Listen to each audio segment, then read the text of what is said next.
नमस्कार, मैं हूं श्रद्धा। आप देख रहे न्यूज 18 मध्य प्रदेश छत्तीसगढ़। कोरोना काल में कल विधानसभा का एक दिन का सत्र होगा जिसमें 57 विधायक शामिल होंगे, क्योंकि सदन में 57 विधायकों के बैठने की व्यवस्था की गई है। विधानसभा सचिवालय ने विधायकों की लिस्ट भी जारी की है। सीएम शिवराज समेत 16 मंत्री सदन में मौजूद रहेंगे। वहीं नेता प्रतिपक्ष कमलनाथ समेत कांग्रेस के 22 विधायकों के नाम भी लिस्ट में शामिल हैं। इसके अलावा सपा बसपा के एक विधायक शामिल होंगे। वहीं वर्चुअल कॉन्फ्रेंसिंग के जरिए भी कार्यवाही में जुड़ सकेंगे विधायक। आज प्रोटेम स्पीकर ने विधानसभा में तैयारियों का जायजा लिया। तो एक दिन का सत्र होगा। कोरोना काल को देखकर सिर्फ 57 विधायकों को ही सदन में बैठना होगा। बाकी जो हैं वो वर्चुअली भी जुड़ेंगे और 16 मंत्री जो हैं वो कल सदन में शामिल होंगे। प्रोटेम स्पीकर रामेश्वर शर्मा ने इससे पहले तैयारियों का आज जायजा भी लिया है। कॉन्फ्रेंसिंग के जरिए भी कार्यवाही में विधायक जुड़ सकेंगे। इसके अलावा सपा बसपा के एक विधायक भी इसमें शामिल होंगे। कुल मिलाकर 57 विधायक, कमलनाथ समेत कांग्रेस के 22 विधायक, 16 मंत्री, मुख्यमंत्री शिवराज सिंह चौहान, ये सभी कुल मिलाकर 57 विधायक जो कि कल सदन में हिस्सा लेंगे। एक ही दिन का ये सत्र है और इससे पहले प्रोटेम स्पीकर रामेश्वर शर्मा ने जायजा लिया।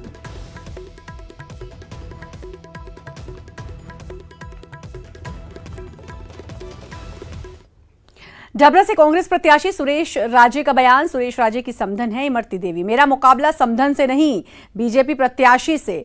और राजनीति में कोई रिश्तेदारी नहीं होती, राजनीति में दलों में चुनावी जंग होती है। सुरेश राजे ने अब कह दिया कि इमरती देवी मेरी समधन नहीं, और साफ तौर पर कह दिया कि रिश्तेदारी से राजनीति नहीं होती है। उनकी जो जंग है वो दल से है। तो अब साफ तौर पर कह दिया है सुरेश राजे ने, राजनीति में कोई रिश्तेदारी नहीं होती, दलों में चुनावी जंग होती है। तो इमरती देवी डबरा से उनके सामने तो उन्होंने साफ तौर पर कह दिया। हालांकि बीजेपी ने किसी भी प्रत्याशी के नाम का ऐलान नहीं किया है, लेकिन फिर भी सुरेश राजे के नाम का ऐलान डबरा से हो चुका है और उन्होंने कह दिया कि मेरा मुकाबला बीजेपी से है, दल से है। राजनीति में दलों में चुनावी जंग होती है, ये सुरेश राजे ने कहा।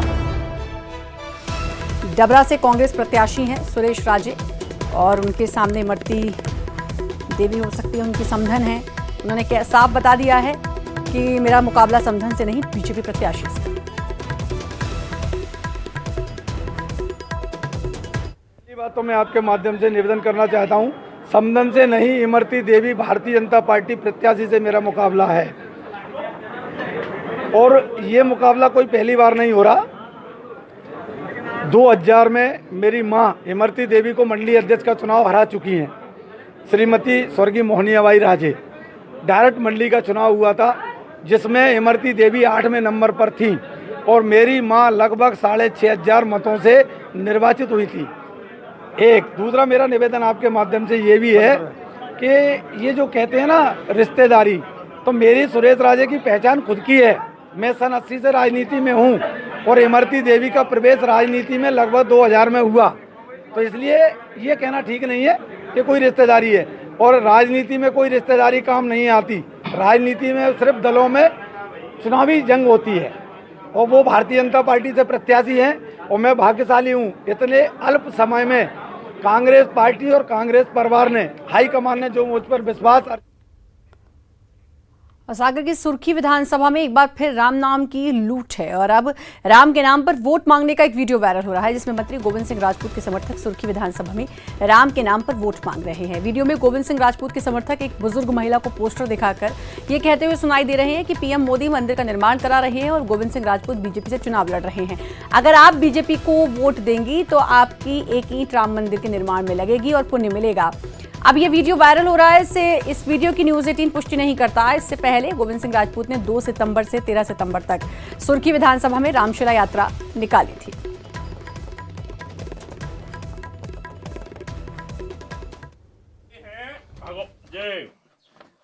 जो उनको चुनाव चिन्ह होगा ये गोविंद भैया राम मंदिर बनवा रहा है मोदी जी, तो अपनों सब जने फूल में हो गए हैं।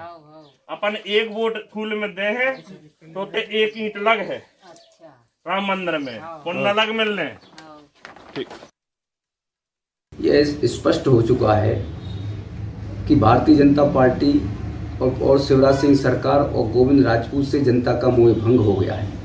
अब उन्हें यह विश्वास नहीं रह गया कि वह जनता के भरोसे जीत पाएंगे, इसलिए अब भगवान का झूठा सहारा लेकर इस तरीके का प्रपंच रचने का प्रयास कर रहे हैं। देखिए, राम भारतीय जनता पार्टी के लिए कोई राजनीति का केंद्र नहीं है। भगवान श्री राम हमारे लिए आस्था और श्रद्धा का केंद्र है, और भगवान चाहे राम हो चाहे राधा कृष्ण हो, सभी श्रद्धा के केंद्र हैं इन पर।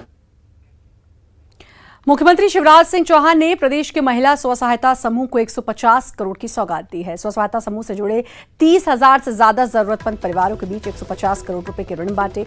इस मौके पर सीएम शिवराज ने दमोह, देवास, शिवपुरी जिलों में हितग्राहियों से वीडियो कॉन्फ्रेंसिंग के जरिए बात की और उनकी समस्याएं को सुना। इस मौके पर सीएम ने कहा कि जब महिलाएं सशक्त होंगी तो प्रदेश सशक्त होगा। इस दौरान मंत्री महेंद्र सिंह सिसोदिया भी मौजूद रहे।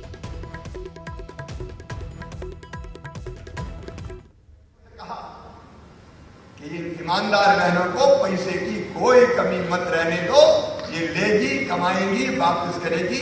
तो इसका टारगेट तय किया हमने 1400 करोड़ रुपया महिला स्व सहायता समूहों को दिया। सेंट्रल बैंक ऑफ इंडिया और बाकी जो राष्ट्रीयकृत बैंक है वो ये पैसा देंगे, और वो भी तय कर दिया कि हर महीना 150 करोड़, और हर महीना मैं भी रहूंगा ताकि 150 पूरे मिल जाए। नहीं तो बैंक को मैं फिर एक महीने दिए दो, दूसरे महीने कहीं कमी ना आ जाए। हम राज्य सरकार की तरफ से ब्याज भरवाएंगे, आपको 4% ब्याज हम किसी भी हालत में नहीं लगने देंगे। और कैसे अपने बनाई हुई चीजों की मार्केटिंग, पैकेजिंग हो। एक और बात कई बहनों ने कही थी कि कौन कौन से काम शुरू करना चाहिए, रास्ता और कौन कौन से निकल सकते हैं, मार्केट लिंकेज कैसे हो सकता है, सामान का प्रचार प्रसार बनाए का हम कैसे कर सकते हैं, ब्रांडिंग जिसको कहते हैं। तो हम ये तय कर रहे हैं कि हम एक ऐसा संस्थान या यूनिवर्सिटी बनाएंगे जो रिसर्च करके बहनों को रास्ते बताएगी कि ये करो, ये करो, ये करो, ये करो, ये करो। विशेषज्ञों का भी हम सहयोग देंगे। हम मध्य प्रदेश में एक नया इतिहास रच देंगे महिला सशक्तिकरण का। सचमुच में गंगा गीता गायत्री, दुर्गा लक्ष्मी सरस्वती बन के दिखा देंगी मेरी ये बहनें। और ये हमने तय किया है कि आने वाले 3 साल में 33 लाख बहनों को और स्व सहायता समूह से जोड़ा जाएगा। कैसे ज्यादा से ज्यादा बहनें जुड़े, इसकी हम कोशिश करेंगे। इस साल तो 1400 करोड़ की बात कर रहे हैं, अगले साल और ज्यादा लेंगे।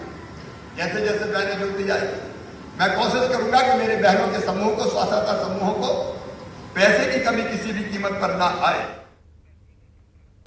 और बात इंदौर की, जहां खुड़ैल थाना क्षेत्र में पानी के तेज बहाव में एक कार फंस गई। कार में सवार 4 लोगों ने किसी तरह अपनी जान बचाई। बताया जा रहा है कि बारिश की वजह से जल जमाव हो गया था, जिसे पार करने के दौरान कार फंस गई। वहां मौजूद ग्रामीणों की मदद से कार सवारों ने कार के बाहर निकलकर अपनी जान बचाई। वहीं रतला में डैम में डूबने से बाल युवक की जान बची। पुलिसकर्मियों और लोगों की मदद से पानी से बाहर निकाला और अब इसका वीडियो सामने आया है। तो लोग कई बार अपनी जान जोखिम में डालकर ऐसे नदी नाले या जहां जल जमाव होता है उसको पार करने की कोशिश करते हैं, और लगभग 1-2 दिन छोड़कर ऐसी तस्वीरें सामने आती हैं और हम लगातार दिखाते हैं, जिससे शायद सबक मिले कि अपनी जान को खतरे में डालकर ये लापरवाही नहीं करनी है। लेकिन उसके बावजूद रोजाना जब ऐसी तस्वीरें सामने आती हैं तो लगता है कि लोग कोई सबक नहीं ले रहे हैं। जान पर लोगों की बन आती है।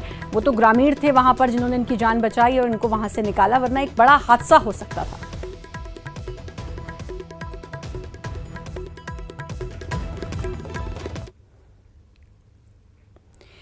और बात इंदौर की, जहां खुड़ैल थाना क्षेत्र में पानी में कार फंस गई और न्यूज़ 18 आपसे बार बार अपील करता है कि आप लोग ऐसी लापरवाही ना करें। रतलाम की भी बात करते हैं, लापरवाही भारी पड़ेगी। कनेरी डैम में डूबने से बाल बचा युवक, पानी के तेज बहाव में युवक बहा। पुलिस कर्मियों ने लोगों की मदद से बाहर निकाला। डूबते युवक को बचाने का वीडियो अब सामने आया है। रोक के बावजूद पिकनिक मनाने डैम पहुंच रहे हैं लोग। कनेरी डैम की यह घटना, प्रशासन आज से करेगा नियम तोड़ने पर कानूनी कार्रवाई। लोग समझ नहीं रहे हैं, समझने की कोशिश नहीं करते हैं जब समझाया जाता है। लेकिन जब इस तरीके की घटनाएं होती हैं तो उसको देखकर जरूर सीख लेनी चाहिए। न्यूज़ 18 आपसे फिर अपील करता है कि इस तरह अपनी जान जोखिम में डालकर अपनी जान के साथ खिलवाड़ ना करें।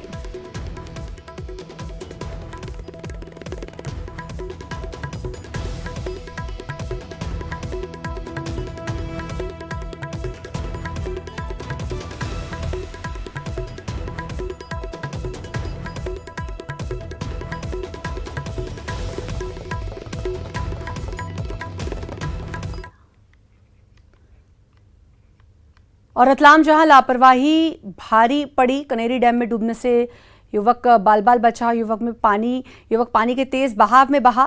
पुलिसकर्मी ने लोगों की मदद से युवक को बाहर निकाला और युवक के डूबते हुए युवक को बचाने का वीडियो अब सामने आया है। रोक के बावजूद पिकनिक मनाने डैम पहुंच रहे हैं लोग। कनेरी डैम की घटना, प्रशासन आज से करेगा नियम तोड़ने पर कार्रवाई। ये देखिए वीडियो अब सामने आया है। लोग मान नहीं रहे हैं, उसके बावजूद वहां पर पिकनिक मनाने जा रहे हैं। बड़ी हैरानी होती है कि एक तरफ बाढ़ जैसे हालात, लोग आधे डूब रहे हैं पानी में, वहां पर कोई पिकनिक मनाने कैसे जा सकता है? लेकिन ये लोग जाते हैं, मना करने के बावजूद जाते हैं। और जब इस तरीके से कुछ होता है तो फिर अगर ग्रामीण ना हो तो एक बड़ा हादसा हो जाए।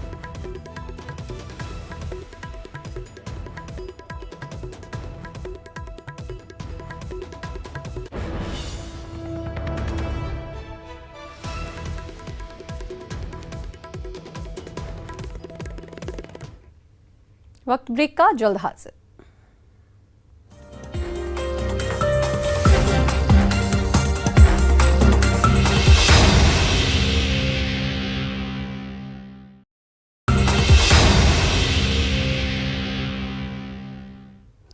ब्रेक के बाद एक बार फिर से आपका स्वागत है। और संसद में कृषि बिल पास होने पर सीएम शिवराज ने भी ट्वीट किया है। सीएम ने कहा कि ये किसानों को समर्थ बनाने में पीएम मोदी के संकल्प का परिणाम है। ट्वीट में शिवराज सिंह चौहान ने लिखा कि किसानों को भ्रमित करने वालों की दाल नहीं गलेगी। अन्नदाता अपने हित के रक्षक को पहचान लिया, अन्नदाता ने पहचान लिया है।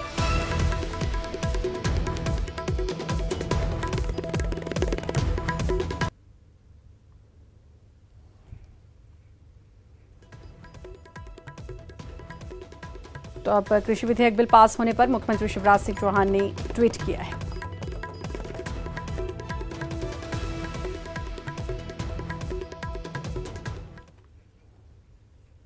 और अशोकनगर जहां मारपीट के विरोध में ग्रामीणों का प्रदर्शन, पीड़ित से अवैध वसूली और दबंगई करते थे आरोपी ने मारपीट के बाद घर के बाहर की फायरिंग।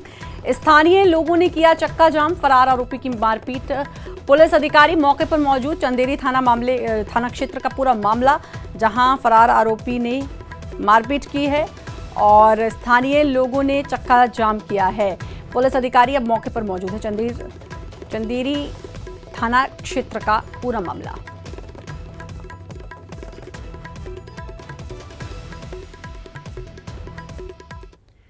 और श्योपुर जहां केंद्र सरकार के कृषि विधेयक का विरोध, सड़कों पर उतरकर किसान जता रहे विरोध। श्योपुर कुहाजापुर हाईवे पर किसानों ने लगाया चक्का जाम। चंद्रपुरा के पास सड़क पर धरना देने बैठे किसान, मौके पर पुलिस बल भी पहुंचा। सड़क पर एक तरफ मुख्यमंत्री शिवराज सिंह चौहान बिल पास होने पर ट्वीट कर रहे हैं, दूसरी तरफ श्योपुर में किसान धरने पर बैठे हैं, चक्का जाम कर रहे हैं।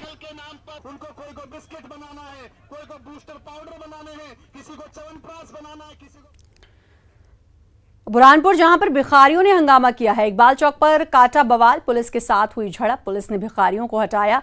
भिखारियों को हटाने पहुंची थी पुलिस, तो पुलिस के साथ भिखारियों की झड़प हुई है।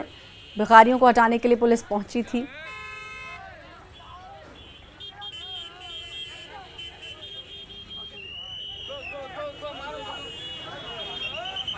इकबाल चौक पर भिखारियों ने बवाल काटा, पुलिस के साथ झड़प हुई। आपको बता दें कि पुलिस भिखारियों को हटाने के लिए वहां पहुंची थी और उस दौरान ये बवाल हुआ।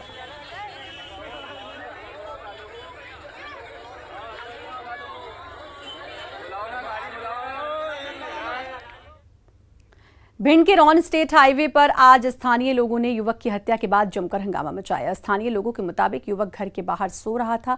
उसी दौरान कुछ लोगों ने युवक की कुल्हाड़ी मार दी। युवक को इलाज के लिए ग्वालियर रेफर किया गया था, लेकिन प्रदर्शनकारियों का कहना था कि वहां उसको सही इलाज नहीं मिला, जिससे उसकी मौत हो गई।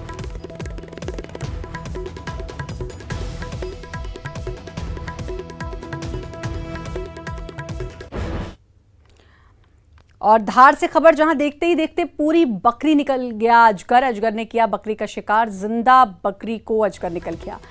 ग्रामीणों ने की सूचना पर वन विभाग पहुंचा, अजगर को पकड़कर जंगल में छोड़ा। ग्राम भानगढ़ के जंगल की घटना।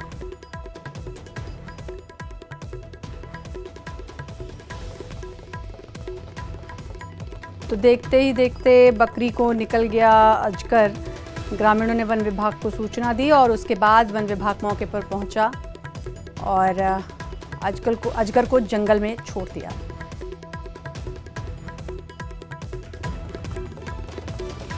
धार की ये घटना जहां जिंदा बकरी को अजगर निगल गया।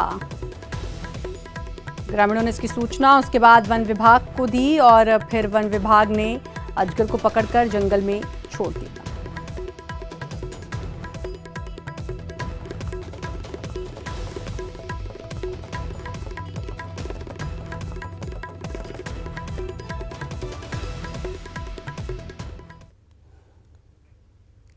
सीधी में आकाशीय बिजली गिरने से 4 लोगों की मौत हो गई। मृतक में 3 बच्चे भी शामिल हैं। घटना खड्डी गांव की है जहां पर घर के बाहर बैठे 4 लोग आकाशीय बिजली की चपेट में आ गए और सभी को मौके पर सभी की मौत हो गई। इस पूरी घटना में 3 बच्चे भी इसकी चपेट में आए। 4 लोगों की मौत हुई जिसमें 3 बच्चे शामिल हैं। घर के बाहर ये लोग बैठे थे तभी आकाशीय बिजली गिरने से ये करंट की चपेट में आए और इनकी मौत हो गई।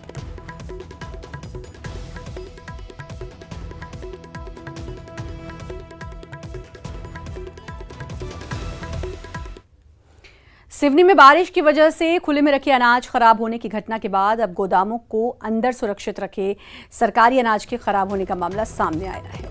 बरघाट की केसला सोसाइटी के बमहोडी गोदाम में रखा 10,000 क्विंटल से ज्यादा सरकारी गेहूं खराब हो गया। दरअसल इस सरकारी गेहूं में पूरी तरह घुन लग गया और घुन लगने की वजह से 80% गेहूं पाउडर में तब्दील हो गया। घुन लगने के बाद गेहूं जानवरों के खाने लायक भी नहीं बचा। वहीं सोसाइटी प्रबंधक द्वारा बारिश के कारण गेहूं में घुन लगने और समय पर गेहूं का उठाव न होने की बात कहकर बचने की कोशिश की जा रही है।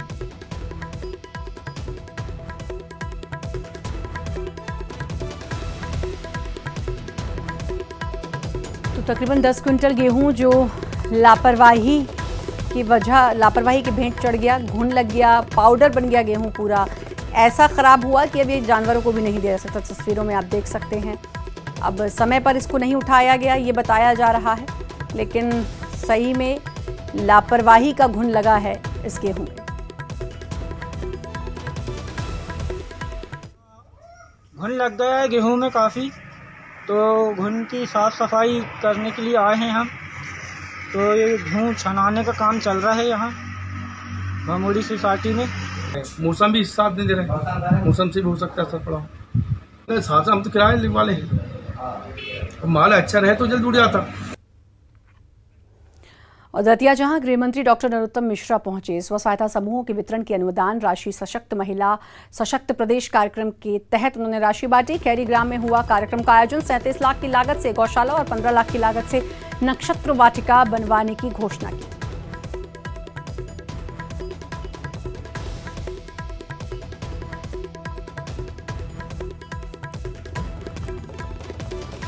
तो गृह मंत्री नरोत्तम मिश्रा पहुंचे दतिया जहां उन्होंने 15 लाख की लागत से नक्षत्र वाटिका बनवाने की घोषणा की। 37 लाख की से गौशाला बनवाने की भी घोषणा की और साथ ही उन्होंने सशक्त महिला सशक्त प्रदेश कार्यक्रम के तहत राशि बांटी।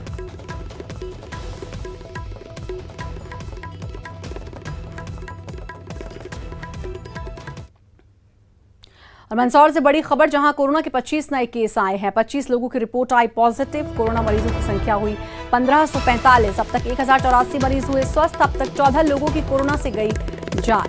तो 25 लोगों की कोरोना रिपोर्ट पॉजिटिव आई है। मंदसौर से खबर 25 नए केस सामने आए हैं।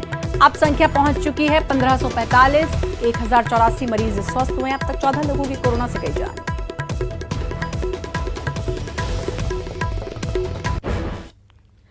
और राजधानी भोपाल में जारी है कोरोना का कहर। आज मिले 274 नए संक्रमित मरीज। तो लगातार कोरोना मरीजों का आंकड़ा बढ़ता जा रहा है। आज भी 274 नए मरीज राजधानी भोपाल में मिले हैं।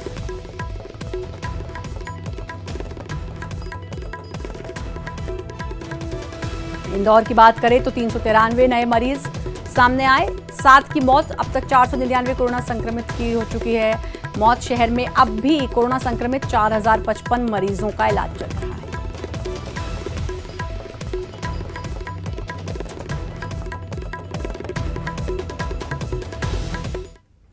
और इसी के साथ फिलहाल इस बुलेटिन में इतना ही। बाकी खबरों के लिए लगातार बने रहिए न्यूज़ 18 मध्य प्रदेश छत्तीसगढ़ के साथ।